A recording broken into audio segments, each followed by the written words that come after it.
Las altas temperaturas, los retrasos en el inicio de la época de lluvias preocupan al sector productor agrícola. Pero, ¿cuáles son las causas y consecuencias de los fenómenos del cambio de clima? Pues habrá que ver que la cuestión climática es un fenómeno que es variable. Bueno, nosotros nos han metido en la cabeza que son castigos de Dios o cosas de esas, pero en realidad la naturaleza tiene su propio mecanismo, tiene huracanes, terremotos y otro tipo de fenómenos que vienen prácticamente como a ubicarnos, a que tratemos de entender cómo es que funciona todo este mecanismo. No, no es halagador porque imagínese, el año pasado hubieron un par de huracanes y Marcala se inundó el año pasado. Vio usted todo lo que pasó, gracias a Dios no hubieron pérdidas humanas, pero sí se dio un gran movimiento económico y social aquí. Yo creo que no es motivo de alarmarse. Valdría la pena ver qué medidas podemos tomar. Ese es el punto. Cómo nos adaptamos y cómo orientamos nuestros esfuerzos, nuestras actividades. Pero todo eso parte de la tala, de la deforestación, la liquidación que hay en el suelo, por ejemplo, de mal manejo de productores. Por ejemplo, ahorita no vemos nada, no vemos la temperatura alta, pero esto está apuntándole a que también va a ser un invierno muy fuerte. Aquí el mismo ser humano se come al ser humano, porque podemos ver de que son pocos los que cuidan. Se botan 10 árboles, no se siembra ni uno. Entonces una mala cultura, una mala planificación, y esas son las consecuencias que estamos ya viviéndolas, y las que pueden venir pueden ser peores. Se coincide que hay un desequilibrio en la naturaleza por la forma de producir, pero ¿por qué? Hemos creado una sociedad de consumo, una sociedad que compramos y tiramos, y la cuestión está de que hay muchos recursos que se pueden regenerar solos. Por ejemplo, los bosques, el agua con su ciclo se va limpiando. El detalle es que eso tiene una cierta velocidad. El punto es que ahora la sociedad es más grande, contaminamos más y los recursos no se pueden reponer a la velocidad que los destruimos. Ese es el punto.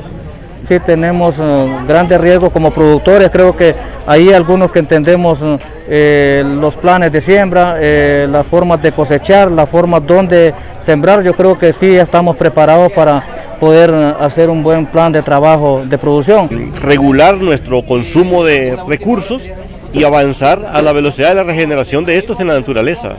Pero a estas alturas que estamos en abril y el invierno inicia en mayo, tenemos que ser conscientes con lo que tenemos y estar un poco alertas. Bueno, primero tenemos que estar en las manos de Dios. Segundo, hay que ser un poco prevenido, hay que saber dónde realmente son las zonas de riesgo para que se siga haciendo algo. Por ejemplo, muros, se siga, por ejemplo, protegiendo de alguna manera. Nosotros como sociedad, en este caso como Honduras, los hemos dejado de llevar por un formato de producción alimentario que está dependiente de insumos externos, y eso hace bastante caro el tema de producir alimentos, y también eso es una fuente de contaminación. Ese también es un sistema de que genera bastante pobreza, ¿va? Por el hecho de que la mayor parte de insumos que nosotros importamos para poder producir estos alimentos generalmente son más caros que el alimento mismo ya producido, y eso nos pone en desventaja. Hay algunos formatos de producción alternativos que son mucho más económicos, hay bastantes sistemas, en este caso en Marcala hay sistemas de producción orgánico, sistemas de producción biodinámico, que son prácticamente formatos bastante económicos. Bueno, hay ejemplos bastante pragmáticos, por ejemplo el café, ¿va?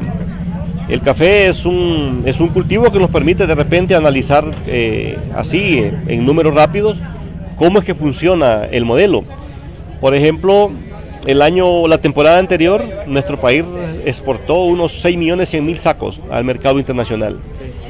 Por eso creo que generó, según el Banco Central, como unos 1.550 millones de dólares en concepto de divisas. Pero el 45% del total de las divisas se reinvierte en comprar agroinsumos. O sea, en otras palabras, casi son 600.000 millones de dólares.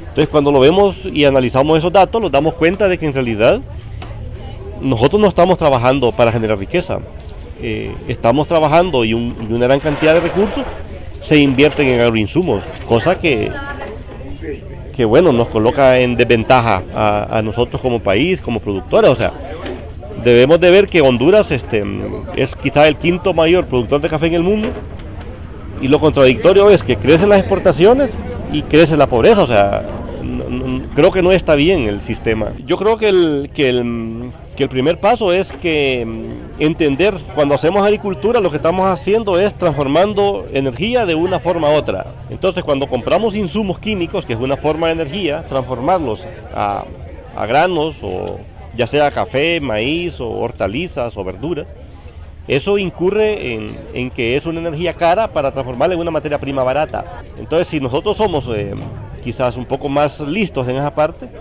nosotros podemos transformar piedras en comida. Esa no la compramos, está en todos los lugares. De hecho, Honduras es una zona más rica en minerales. Entonces, transformar, digamos, una materia prima barata, por ejemplo, como un abono orgánico, composteado, una harina de rocas, en comida es mucho más económico que hacer lo contrario. Entonces, creo que eso es un principio de la química y de la economía. Valdría la pena verlo desde ese punto de vista. Producir la tierra conlleva una responsabilidad socioambiental que rebasa las exigencias de la oferta y la demanda que impone el mercado.